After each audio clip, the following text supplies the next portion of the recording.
নমস্কাৰ বন্ধু বান্ধৱীসকল আমাৰ ৰাখিব চেনেলটোলৈ আপোনালোকক স্বাগতম জনাইছোঁ।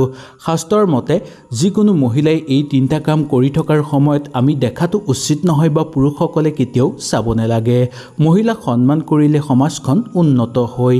যি জেগাত মহিলাক সন্মান কৰা নাযায় সেই সমাজ অতি সোনকালে ধ্বংস হৈ পৰিবলৈ ধৰে। শাস্ত্ৰৰ মতে মহিলাই কৰা কিছুমান কাম চোৱাটো কেতিয়াও উচিত নহয়। কেতিয়াবা কোনো মানুহ দেখিবলৈ পোৱা যায় যে সফল হ'বৰ কাৰণে তেওঁলোকে বহু ধৰণৰ কাম কৰি থাকে, কিন্তু বহু পৰিশ্ৰম কৰাৰ পিছতো তেওঁলোকে সফলতা লাভ কৰিব নোৱাৰে। ইয়াৰ কাৰণ হ'ল কেতিয়াবা মানুহজনে কোনোবা ভুল কাম কৰি থৈছে আৰু সেই ভুলৰ কাৰণে গোটেই জীৱন তেওঁ ভুগিবলগীয়া হৈছে। বিশেষকৈ মহিলাসকলে কৰা এই তিনিটা কাম আমি চোৱাটো উচিত নহয়। আহক তেনেহ'লে এই ভিডিঅ'টোৰ যোগেদি আমি সবিশেষ জানি লওঁ। ভিডিঅ'টো ভাল লাগিলে লাইক এটা কৰি আমাৰ মনোবল বঢ়াব আৰু আপোনালোকৰ বন্ধুবৰ্গৰ লগত শ্বেয়াৰ কৰি তেওঁলোককো উপকৃত কৰিব। 1 নম্বৰটো, শাস্ত্ৰৰ অনুসৰি মহিলাসকলে যেতিয়া গা ধুই থাকিব সেই সময়ত কেতিয়াও আমি চোৱাটো উচিত নহয়। যিসকল পুৰুষে মনে মনে মহিলাসকলৰ গা ধোৱা চাই তেওঁলোকৰ জানিব যে ভৱিষ্যতত বিপদ আহিব আৰু তেওঁলোক বহু পাপৰ অংশীদাৰ হৈ পৰিব। এনে কাম কৰিলে আপোনালোকৰ জীৱনত দুখ কষ্ট বৃদ্ধি পাবলৈ ধৰিব আৰু ভগৱানৰ পৰম আশীৰ্বাদ আপোনালোকে কোনোদিনেই লাভ কৰিব নোৱাৰিব। ইয়াৰ ফলত মা লক্ষ্মী, মা দুৰ্গা আৰু মা পাৰ্বতীৰ খং উঠিব, যাৰ ফলত তেওঁলোকে শাপ দিব আপোনালোকক, যাৰ ফলত আপোনালোকৰ জীৱন ধ্বংস হৈ পৰিব আৰু কোনোদিনেই আপোনালোকে উন্নতিৰ দিশত আগভাগ ল'ব নোৱাৰিব। সেইকাৰণে মহিলাসকলে গা ধুই থকাৰ সময়ত কেতিয়াও পুৰুষসকলে চাই থকাটো উচিত নহয়। কিন্তু নিজৰ পত্নী হ'লে কোনো কথা নাই, কিন্তু বেলেগক কেতিয়াও আপোনালোকে চাব নালাগে। নিজৰ মাতৃয়ে হওক বা নিজৰ ভগ্নীয়ে হওক কেতিয়াও আপোনালোকে তেওঁলোকে গা ধুই থকাৰ সময়ত চাই নাথাকিব। এনে কৰিলে আপোনালোকৰ ডাঙৰ অপৰাধ বুলি মনা গৈছে। শাস্ত্ৰৰ অনুসৰি এনে কাম কৰিলে আপোনালোকে বহু পাপৰ অংশীদাৰ হ'বলৈ হ'ব লাগিব। 2 নম্বৰটো, শাস্ত্ৰৰ অনুসৰি কোৱা হৈছে যে যেতিয়া মহিলাসকলে সন্তানক গাখীৰ খুৱাই থাকিব সেই সময়ত কেতিয়াও চোৱাটো উচিত নহয় বা সেইফালে আমি কেতিয়াও চাব নালাগে। শাস্ত্ৰৰ মতে যদি এনে কাম কৰে তেনেহ'লে আপোনালোকৰ বহু পাপ লাগিব, আপোনালোকৰ জীৱন ধ্বংস হৈ পৰিব, ঘৰত প্ৰচুৰ পৰিমাণে অৰ্থহানি হ'বলৈ ধৰিব, জীৱনত কেতিয়াও আপোনালোকে সফল হ'ব নোৱাৰিব আৰু কোনো দিশত আগবাঢ়ি আপোনালোকে যাব নোৱাৰিব। সামাজিক ক্ষেত্ৰত আপোনালোকে মান সন্মান হেৰুৱাবলগীয়াও হ'ব পাৰে। ইয়াৰ ফলত মা লক্ষ্মীৰ খং উঠিব আৰু মা পাৰ্বতীয়ে আপোনাক বহু বেয়াকৈ আশীৰ্বাদ নিদিয়াকৈ থাকি যাব। ইয়াৰ ফলত আপোনালোকৰ বহু ক্ষতি হ'বলৈ ধৰিব আৰু মা পাৰ্বতীৰ বহু বেয়া দৃষ্টি আপোনালোকৰ ওপৰত পৰিবলৈ ধৰিব, যাৰ ফলত আপোনালোকৰ জীৱন ধ্বংস হৈ পৰিব। সকলো ক্ষেত্ৰতে আপোনালোকে বিফলতাৰ সন্মুখীন হ'বলগীয়া হ'ব আৰু সকলো দিশতে আপোনালোকে কষ্ট অনুভৱ কৰিব। 3 নম্বৰটো, শাস্ত্ৰৰ মতে মহিলাই কাপোৰ সলোৱা দেখাটো কেতিয়াও উচিত নহয়। কোনোবাই যদি লুকাই বা মনে মনে কাপোৰ সলোৱা চাই থাকে তেনেহ'লে আপোনালোকৰ বহু বেছি পাপ লাগিব। ইয়াৰ ফলত মা দুৰ্গাৰ খং উঠিব, যাৰ ফলত আপোনালোকৰ জীৱন ধ্বংস হৈ পৰিব, ঘৰত অকাল মৃত্যু ঘটিবলৈ ধৰিব আৰু ঘৰৰ মানুহ প্ৰায় বেমাৰত পৰি থাকিবলৈ ধৰিব। ইয়াৰ বাহিৰেও আপোনালোকে কৰ্মক্ষেত্ৰত বিফলতাৰ সন্মুখীন হ'বলগীয়া হ'ব, লগতে আপোনালোকৰ ঘৰত জীৱ জন্তু হানি হ'বলৈও ধৰিব। শাস্ত্ৰৰ মতে কোৱা হৈছে যে মহিলাসকলে কাপোৰ সলাই থাকোঁতে কেতিয়াও আমি জুমি চাই থাকিব নালাগে।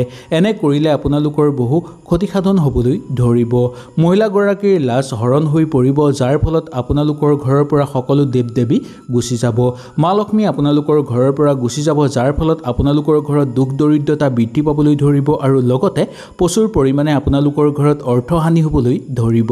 সেইকাৰণে আপোনালোকে এই কাম ভুলতো বা মৰি গ'লেও নকৰিব। 4 নম্বৰটো, শাস্ত্ৰৰ মতে মহিলাসকলে একেবাৰে বিবস্ত্ৰ হৈ গা ধুব নালাগে, কাৰণ এনে কৰিলে বৰুণ দেৱতা অসন্তুষ্ট হৈ পৰিব। আপোনালোকে গাত কিবা নহয় কিবা কাপোৰ এখন পৰিধান কৰি তাৰ পিছতহে গা ধুব। একেবাৰে বিবস্ত্ৰ হৈ কেতিয়াও গা নুধুব। এনে কৰিলে আপোনালোকৰ বহু পাপ লাগিব। আপোনালোকে যদি চাৰিবেৰৰ মাজতো বিবস্ত্ৰ হৈ গা ধুৱে তেনেহ'লে ইয়াৰ ফলতো আপোনালোকৰ বহু বেয়া প্ৰভাৱ পৰিব। ইয়াৰ ফলত আপোনালোকৰ ঘৰত বেয়া শক্তিয়ে ঠাই ল'বলৈ ধৰিব। ইয়াৰ উপৰিও আপোনাৰ ওপৰত বেয়া শক্তিৰ প্ৰভাৱ বৃদ্ধি পাবলৈও ধৰিব পাৰে, যাৰ ফলত মানসিক শান্তি আপোনালোকৰ ঘৰৰ পৰা কমি আহিব, ঘৰত অশান্তি বৃদ্ধি পাবলৈ ধৰিব আৰু কণ্ডল প্ৰায় হ'বলৈ ধৰা দেখিবলৈ পোৱা যাব। সেইকাৰণে মহিলাসকলে কেতিয়াও বিবস্ত্ৰ হৈ বা একো পৰিধান নকৰাকৈ গা ধোৱাটো উচিত নহয়। কিবা নহয় কিবা এটা পৰিধান কৰাৰ পিছতহে আপোনালোকে গা ধুব। এনেকৈ কৰিলেহে সকলো দেৱ দেৱীৰ আশীৰ্বাদ লাভ কৰিব পাৰিব। আপোনাৰ গাত থকা সকলো ভাল গুণ নোহোৱা হৈ পৰিব যদি আপোনালোকে বিবস্ত্ৰ হৈ গা ধুৱে। 5 নম্বৰটো যেনেকৈ ঘৰৰ মহিলাসকলক আপোনালোকে বেয়া চকু নিদিয়ে তেনেকৈ বেলেগৰ মহিলাকো বেয়া চকু দিয়াটো উচিত নহয় বা বেয়া ভাৱত কেতিয়াও চকু দিব নালাগে। শাস্ত্ৰৰ মতে যোনসকল লোকে মহিলাসকলৰ ওপৰত বেয়া চকু দিয়ে তেওঁলোকে জীৱনত কেতিয়াও সফলতা লাভ কৰিব নোৱাৰে। তেওঁলোকৰ ওপৰত সকলো দেৱ-দেৱীৰ আশীৰ্বাদ থাকে, সেইকাৰণে মহিলাসকলক কেতিয়াও বেয়া দৃষ্টি দিব নালাগে। মহিলাসকলক শক্তি আৰু লক্ষ্মীৰ প্ৰতীক বুলি মনা যায়, সেইকাৰণে সকলো মহিলাক ভাল চকুৰে চাব লাগে আৰু সকলো মহিলাক সামাজিক ক্ষেত্ৰতেই হওক বা যিকোনো ক্ষেত্ৰতেই আপোনালোকে সন্মান কৰিব লাগে। কেতিয়াও মহিলাসকলক বেয়া চকুৰে চাব নালাগে বা বেয়া ইংগিত দিব নালাগে। যদি এনে কৰে তেনেহ'লে আপোনালোকৰ ঘৰত দুখ দৰিদ্ৰতা বৃদ্ধি পাবলৈ ধৰিব, কোনো কামত আপোনালোকে সফলতা লাভ কৰিব নোৱাৰিব আৰু ঘৰত প্ৰচুৰ পৰিমাণে অশান্তি হ'বলৈ ধৰিব। মা লক্ষ্মীৰ খং উঠিব, মা দুৰ্গাৰ খং উঠিব আৰু মা পাৰ্বতীয়ে শাপ আপোনালোকক দিব। সেইকাৰণে এই ভুল আপোনালোকে কেতিয়াও নকৰিব। তেওঁলোকৰ খং উঠাৰ ফলত আপোনালোকৰ জীৱন ধ্বংস হৈ পৰিব। ইয়াৰ বাহিৰেও ইয়াৰ ফলতো আপোনালোকৰ গোটেই পৰিয়ালে ভুগিবলগীয়া হ'ব এই কষ্ট। 6 নম্বৰটো শাস্ত্ৰৰ মতে কোনো বিধৱা মহিলাসকলক বেয়া চকু আমি দিব নালাগে বা বেয়া ইংগিত দিব নালাগে। এনে কৰিলে আপোনালোকৰ বহু পাপ লাগিব। এনে কৰা মানুহৰ কেতিয়াও উন্নতি নহয় আৰু এনে কৰা মানুহে কোনো ক্ষেত্ৰতে সফলতা অৰ্জন কৰিব নোৱাৰিব। এনে ঘৰত কেতিয়াও সুখ খবৰ নাহে আৰু এনে ঘৰত কেতিয়াও সুখ শান্তি নহয়। সদায় এওঁলোকে দুখ কষ্টৰ মাজত থাকিব লাগিব আৰু সকলো ক্ষেত্ৰতে এওঁলোকে কৰ্ম হাতৰ পৰা হেৰুৱাবলগীয়া হ'ব। ঘৰত অশান্তি বৃদ্ধি পাবলৈ ধৰিব আৰু জীৱনত তেওঁলোকৰ অশান্তি বৃদ্ধি পাবলৈ ধৰা দেখিবলৈ পোৱা যাব। তেওঁলোকে এই কাম কৰাৰ ফলত তেওঁলোকৰ পৰিয়ালৰো অশান্তি বৃদ্ধি পাবলৈ ধৰিব। তেওঁলোকে কৰাৰ ভুলৰ পৰিণতি তেওঁলোকৰ পৰিয়ালৰ মানুহে ভুগিবলগীয়া হ'ব। সেইকাৰণে বিধৱা মহিলাসকলক কেতিয়াও বেয়া চকুৰে চাব নালাগে বা বেয়া ইংগিত দিব নালাগে। যদি আপোনালোকে এনে কৰিছে তেনেহ'লে আপোনালোকৰ বহু অশান্তি আহিবলৈ ধৰিব বা আপোনালোকৰ জীৱন ধ্বংস হৈ পৰিবলৈ ধৰিব। 7 নম্বৰটো মহিলাসকলক কেতিয়াও টানকৈ ক'ব নালাগে বা কঠোৰভাৱে কেতিয়াও তেওঁলোকক শাসন কৰিব নালাগে। তেওঁলোকক মৰম চেনেহৰ মাজেৰে শাসন কৰিবলৈ চেষ্টা কৰিব লাগে। যদি তেওঁলোকক বিশেষকৈ আপোনালোকে কষ্ট দিয়ে বা সামাজিক ক্ষেত্ৰত তেওঁলোকক যদি আপোনালোকে লাজ দিয়ে তেনেহ'লে ইয়াৰ ফলত তেওঁলোক বহু দুখিত হৈ পৰিব, যাৰ ফলত আপোনালোকৰ ঘৰত অশান্তি বৃদ্ধি পাবলৈ ধৰিব। ইয়াৰ ফলত মা লক্ষ্মীৰ খং উঠিব, মা দুৰ্গাৰ খং উঠিব আৰু মা পাৰ্বতীৰ খং উঠিব। তেওঁলোকৰ খং উঠাৰ ফলত আপোনালোকৰ জীৱনত কেতিয়াও সুখ শান্তি নাহিব আৰু ঘৰত সদায় অশান্তিময় পৰিৱেশ বিৰাজ হৈ থাকিবলৈ ধৰিব। সকলো ক্ষেত্ৰতে আপোনালোকে বিফলতাৰ সন্মুখীন হ'বলগীয়া হ'ব। ঘৰৰ মহিলাসকলকো কেতিয়াও আপোনালোকে বেছি টানকৈ কথা কোৱাটো উচিত নহয়। কিবা নাজানিলে আপোনালোকে সুন্দৰভাৱে বুজাই দিব বা সেই কামটো কেনেকৈ কৰিব লাগে সেইটো আপোনালোকে শিকাই দিব। কিন্তু কেতিয়াও আপোনালোকে তেওঁলোকক টানকৈ কথা নক'ব বা সামাজিক ক্ষেত্ৰত তেওঁলোকক কেতিয়াও লাজ নিদিব। 8 নম্বৰটো ঘৰৰ মহিলাক সদায় সুখত ৰাখিবলৈ আমি চেষ্টা কৰিব লাগে। মহিলাক মা লক্ষ্মীৰ স্বৰূপ বুলি মনা গৈছে। মা লক্ষ্মী যদি সুখত থাকে তেনেহ'লে আপোনালোকৰ ঘৰ সদায় ধন সম্পত্তিৰে ভৰি থাকিব।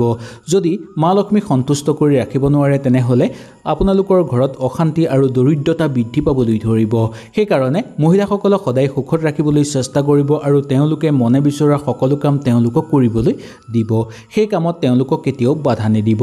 যদি আপোনালোকৰ ঘৰৰ হিতে কাম কৰে তেওঁলোকে, তেতিয়া সেই কামত আপোনালোকে তেওঁলোকক কেতিয়াও বাধা নিদিব। মহিলাসকলক বিশেষকৈ দেখিবলৈ পোৱা যায় যে ঘৰখনৰ হিতে তেওঁলোকে কাম কৰে আৰু স্বামীৰ সফলতাৰ কাৰণে তেওঁলোকে বহু কিছু কৰি পেলাব পাৰে। কৰ্মৰ ক্ষেত্ৰত তেওঁলোকৰ বহুদূৰ আগুৱাই যোৱাৰ যুগ দেখিবলৈ পোৱা যায় আৰু ঘৰখনৰ উন্নতিৰ কাৰণে এওঁলোকে সকলো কষ্টত কৰিব পাৰে বা সকলো সুবিধা ত্যাগ এওঁলোকে কৰিব পাৰে। সেইকাৰণে মহিলাসকলক সদায় সুখত ৰাখিবলৈ চেষ্টা কৰিব। মহিলাসকল সুখত থাকিলে মা লক্ষ্মী, মা দুৰ্গা আৰু মা পাৰ্বতীও সুখত থাকিব। 9 নম্বৰটো মহিলাসকলক কেতিয়াও আবদ্ধ কৰি ৰাখিব নালাগে। ঘৰৰ মহিলাই হওক বা যিকোনো মহিলাই হওক আপোনালোকে কেতিয়াও আবদ্ধ কৰি নাৰাখিব। কোনোবাই যদি আবদ্ধ কৰা দেখিছে তেনেহ'লেও আপোনালোকে তেওঁলোকক বাধা দিয়াটো উচিত। মহিলাসকলক সদায় নিস্বাৰ্থভাৱে ওলাই যাবলৈ দিব আৰু সকলো কামতে তেওঁলোকক আগভাগ ল'বলৈ দিব। এনে কৰিলে মা লক্ষ্মী সন্তুষ্ট হৈ পৰিব আৰু মা লক্ষ্মীৰ আশীৰ্বাদ আপোনালোকে লাভ কৰিবলৈ সক্ষম হ'ব, যাৰ ফলত আপোনালোকৰ ঘৰত ধন সম্পত্তি বৃদ্ধি পাবলৈ ধৰিব, ঘৰত সুখ শান্তি বৃদ্ধি পাবলৈ ধৰিব আৰু সকলো ক্ষেত্ৰতে আপোনালোকে সফলতা অৰ্জন কৰিব পাৰিব। যিকোনো কামত আগভাগ ল'লে সেই কামত সফলতা অৰ্জন কৰিব পাৰিব আপোনালোকে। সেইকাৰণে মহিলাসকলক আপোনালোকে সুন্দৰকৈ যিকোনো কাম কৰিব বিচাৰিলে ওলাই যাবলৈ দিব আৰু সেই কামত তেওঁলোকক সহায় কৰিবলৈ আপোনালোকে চেষ্টা কৰিব। হয়তো এই ভিডিঅ'টোৰ যোগেদি আপোনালোকে সুন্দৰভাৱে বুজি পালে। যদি কিবা অসুবিধা পালে নিশ্চয় মোক তলত কমেণ্ট কৰি জনাব। তেনেহ'লে আজিলৈ আপোনালোকৰ ওচৰৰ পৰা বিদায় লৈছোঁ। কালিলৈ পুনৰ আপোনালোকক লগ পোৱাৰ প্ৰতিশ্ৰুতিৰে আজিলৈ নমস্কাৰ।